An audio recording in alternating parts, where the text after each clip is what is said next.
ഇന്ന് 17ാമത്തെ നോമ്പാണ്. അപ്പൊ നമ്മളെ വീട്ടിൽ സ്പെഷ്യൽ എന്താ കാണിച്ചു തരാം. എല്ലാരും ചോദിച്ചിട്ട് ഞാൻ നോമ്പ് ഫുള്ളാക്കി. ഞാൻ നോമ്പ്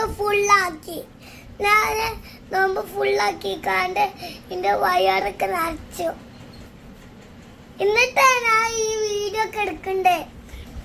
ഇന്ന് ഇമ്മച്ചിന്റെ വീട്ടിൽ നിന്നായിരുന്നു നോമ്പ് തുറക്കാൻ പോയിന്റെ. അപ്പൊ അവിടുത്തെ സ്പെഷ്യലുകളെ കാണിച്ചു തരാം. അല്ല, ഇന്നത്തെ സ്പെഷ്യല നല്ല അടിപൊളി ബത്തക്കും മുന്തിരിയുമാണ്. ബത്തക്കൊക്കെ കളറില്ലെങ്കിലും തിന്നുമ്പോ നല്ല മധുരം ഉണ്ടാവും.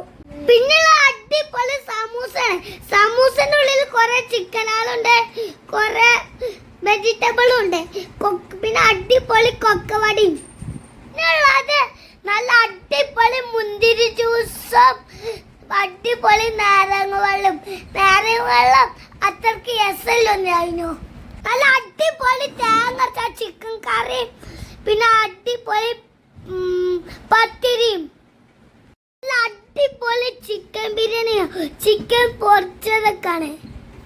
ചിക്കൻ പൊരിച്ചിക്കാണ്ട് വെച്ചതായിരുന്നു. പിന്നെ അടിപൊളി തൈരും അച്ചാറും കഴിഞ്ഞു.